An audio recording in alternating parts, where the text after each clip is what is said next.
Selamat pagi, masih dengan saya Dialdianto bersama tim. Di hari ini ada sebuah berita yang berada di Kota Karanganyar tentang sebuah usaha konveksi yang dimulai dari nol dan memberikan keuntungan yang cukup besar namun juga sangat memotivasi. Tidak hanya memiliki keuntungan yang besar, namun usaha tersebut sangat memotivasi para kaula muda untuk membangun usaha dan merintisnya dari nol. Berikut reportase dari tim kami dengan owner dari perusahaan tersebut. Inilah dari perusahaan terlihat para pekerja bekerja dengan teliti agar mendapatkan hasil yang terbaik. Berikut adalah wawancara kami dengan saudara Dendi selaku owner dari Marto Art.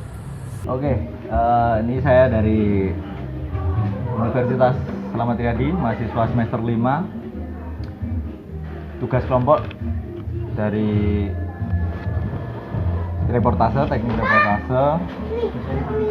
dengan dosen pembimbing Bu Vicky akan memulai sesi wawancara dengan Om Dendi. Selamat sore Om, bisa diperkenalkan Om. Iya, sore. Siapa nama? Saya Arfian Om. Ya. Untuk memulai perbincangan awal-awal ini, saya mau mempertanyaan soal untuk perjalanan karir Om. Sampai sejauh ini membuka bisnis ini atau mana? Ya, sebenarnya usaha yang saya rintis itu dibilang karir ya bukan karir, ya cuman penikmat proses saja. Penikmat Proses segalanya. belajar dan terus belajar tentang segala hal, kebutuhan produksi apa saja yang bisa kita produksi, permintaan customer baik lokal maupun interlokal.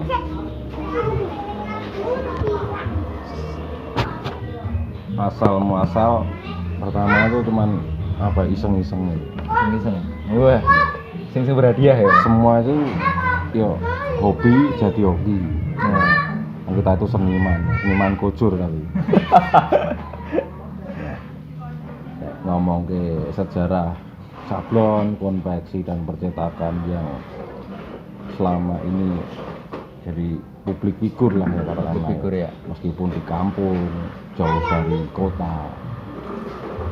Ide kreatif kita itu banyak dinikmati orang, banyak ditiru orang, sampai jadi tren sekarang. Biasanya tuh ada hambatan-hambatan apa Om, yang misal Om punya mau inovasi nih. Hambatan-hambatan untuk menuju ke situ tuh apa aja? Sebenarnya hambatan nggak ada ya, cuman kendala itu pasti Kendala ada. pasti ya, benar. Kendala, misal mau berinovasi, sekarang tuntutan zaman kan, Ya, mengikuti, upgrade, ya toh. Alat bantu ya. sama SDM, benar. ya toh. Ibarat kata sekarang kondisi pandemi udah ada 2 tahunan ya. Ya udah 1 tahun. Terus sekolah juga daring, pendidikan daring. Anak lulusan SMA mengenyam pendidikan di SMO ya. Itu cuma setahun kan yang aktif, pasifnya daring. Ya, lulus SMK atau SMU sederajat lah, sama dengan lulusan SMP. Pola pikirnya sama.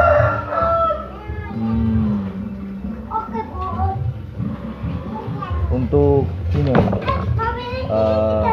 kondisi pandemi ini orderan pasti ya Yo sebenarnya ngefek sih ya. ngefek banget ya. Semua aspek apa ya? Ngaruhnya sangat besar. Karena tahu sendiri kan aturan-aturan, kebijakan itu bukannya menyulitkan rakyat, tetapi memang karena harus ya. Pemerintah sendiri udah pusing. Ya, apalagi rakyat kecil tambah pusing. Ya, yang biasa mereka jualan dapat duit hari ini buat makan besok aja harus lockdown. Ya. Jualan harus dibatasi jamnya. Harus terus lagi PPKM Itu pembatasan itu. kebutuhan bahan baku juga tersendat, apalagi untuk produksi ya. Benar. Yang gede saja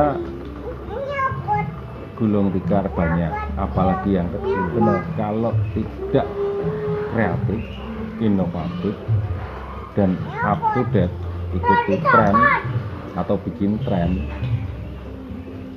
produksi kita itu nggak diminati. Produksi bisa, tapi kalau nggak ada jual percuma. Sama aja kayak produksi tapi nggak ada peminat yang beli kan, yang habisin stoknya siapa lagi ya kan. Biasanya tuh sebelum pandemi Om Bendi ini misal apa ya, mau belanja nih Om, belanja yang harusnya dipakai buat besok, biasanya segini, selama pandemi jadi dikurangi jadi segini gitu. Ya, enggak juga sih. Enggak juga. Kan kita kreatif. Benar. Ya, karena kita melayani semua kebutuhan produk yang berhubungan dengan kain dan benang. Nah, misal ini sepi, ini. Nyari yang lagi rame. Bukan, kita bikin tren kan. Tren baru. Sejarah kemarin kan kita tren. Kebutuhan sekarang yang utama apa sih?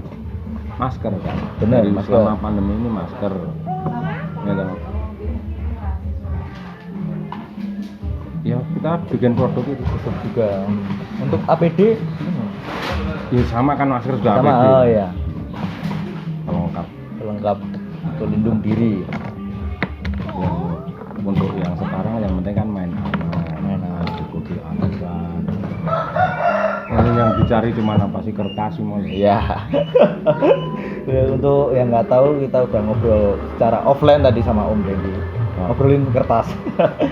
Untuk kondisi seperti ini gimana caranya untuk berinovasi biar bisa berkembang lagi Om? Kayak Tuntutan zaman ya, bener, upgrade alat bantu, alat bantu itu utama ya Om ya? Teknologi. Eranya kan udah beda, Caranya bener. modernisasi baik sarana maupun prasarana dan teknologi. Sekarang kan larinya udah ke digital, cetakan digital. Nah, ujung-ujungnya nanti kok juga ke Semua ke digital. digital money. Iya. Udah kok, sekarang kok lo punya uang cash, lo lewat tol, laku Iya. nggak lo punya duit? Iya. Pakai itu. Ya kan? Masuk tol pakai bayar. Wah, kan nggak ada kartu itu. Kertas nggak laku, Nah, benar. lakunya kartu yang digital. Untuk perkembangan dan inovasi itu kan itu tadi ya Om, alat bantu ya Om.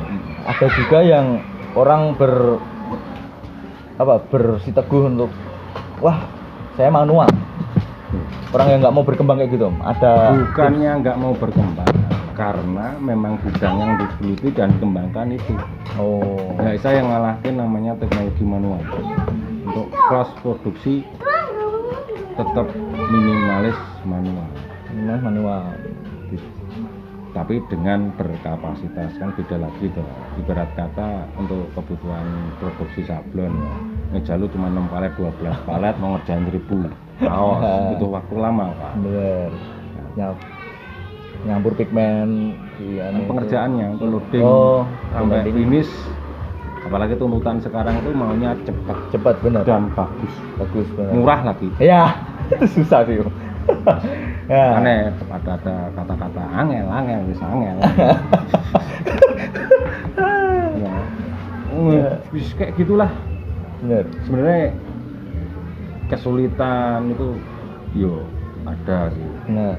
tapi ya tergantung kita menyikapi itu dianggap sulit kan. Iya. Sama manajemen Motivasinya keuangannya itu juga. belajar tak mengenal waktu, tak mengenal usia, sampai sekarang pun ya belajar dan terus belajar. Dari nggak tahu jadi tahu, Bener. bisa jadi tempe juga. Sama-sama dari dele gitu. Dari dulu ya Om ya. Untuk bisnis ini ya Om, konveksi ini ya Om. Jadi udah berapa lama ini untuk Kalau fokus ya di Udah industri menetapkan. ini kisaran 5-6 tahun ya. 5-6 tahunan ya? Fokus cukup, tapi kalau untuk dari kecil udah bergelut di bidang advertising gitu. Advertising. Dari kecil karena faktor lingkungan. Dulu kan kita di Solo, dari Ya. kecil dibesarkan di Solo, di lingkungan itu lingkungan advertising, kali larangan, tahu sendiri kan. Iya ya benar. Semua akibatnya ke situ. Iya. dan merambah ke daerah-daerah kan beberapa dekade ya. Untuk ini Om, untuk orang yang mau mulai usaha atau mau mulai di bidang wirausaha, untuk cara memulainya tuh gimana Om? Kan ada tuh orang yang mau berwira swasta atau berwirausaha tapi mikir risiko kayak ntar gini padahal belum nyemplung. Action Action itu ya? aksi. Aksi. Jadi katakan lagi, prinsipnya bukan kita harus punya modal bisa wirausaha, tapi gimana caranya tuh kita mendapatkan hasil dan bisa berkembang. Tanpa modal pun bisa. Kan didukung teknologi sekarang. Nah, Kalian enak lahir tahun berapa sih? ya 2000-an ya. Tahun 2000. Setara sama Dio ini. 9 bulan. Nah iya, baru 2 dekade. Zaman dah beda. Zaman udah beda. Waktu Dan- aku 4 zaman kok. Iya toh. 4 jam bener. Aku pegang handphone aja setelah dewasa kok. Iya. Dari Setelah lulus SMA baru mengenal handphone kok. baby boomers Itu pun masuk Symbian. Sekarang baru lahir aja udah pegang udah pegang Android. HP bener. Dalam perut aja udah mainan Udah Android. main HP ya. Nah, itu manfaatkan fasilitas sarana Apa yang prasarana teknologi. Bisnis tanpa modal bisa. Nah, setelah punya dapat penghasilan, baru totalitas di situ. Ya, nah, total di situ, Betul. bidik yang tepat, target market, ya, niat. Yang Niat. pertama niat, action, pelajari dulu kan belajar Bener. sambil mengembangkan diri. Nah, mau fokus kemana? Misal di dunia advertising seperti macam ini juga advertising juga. Advertising juga. Jadi konveksi, sablon dan segala kebutuhan cetak mencetak baik manual maupun digital. Ya, kan? Kalau usum kawinan ya bikin undangan. Ya. Itu kan kaos promosi, Benar. brosur apa aja. Yang penting tampil dulu. Ambil dulu. Modalnya harus minimal kan Ada. bisa desain. Iya. Desain itu berguna untuk diri sendiri, gitu, lingkungan, Benar. orang lain, Bantu. dan bisa jadi UUD. Apa itu? Ujung-ujungnya kan duit. Duit. Punchline di akhir nih. Bener. Karena setiap kesempatan itu pasti ada manfaat. Oh, ada manfaat ya. Ya, bukan lo ambil kesempatan langsung. Kesempitan salah ya, Mas? Kesempatan tuh ada manfaat. Ada manfaatnya ya. Nah, lo Sekecil mau apapun ambil- itu ya. Mau ambil nggak? Nah, giliran lu mau ngambil atau enggak nih? Kesempatan. Kalau masih mikir risiko ya keburu diambil orang lain ya, Pak. Ibarat kata ya tuh, kalau mau mulai bisnis jangan ragu, langsung aksi. Jangan mikir ke hasil itu di belakang, bukan hasil Belakang. depan. Yang penting just do it, lakukan Just do it, saja. lakukan saja. Oke. Ya, kemungkinan cukup itu ya saya berbincang dengan Om Dendi. Terima kasih Om Dendi. Siap. Ya. Sekian penutup dari wawancara saya sama Om Dendi. Terima kasih dan selamat sore. Itu tadi liputan dan wawancara dari tim kami, banyak ilmu dan tips untuk memulai membangun usaha. Semoga liputan yang kami buat dapat memotivasi dan menemukan ide baru untuk para kaula muda yang membangun usaha. Sekian dan terima kasih.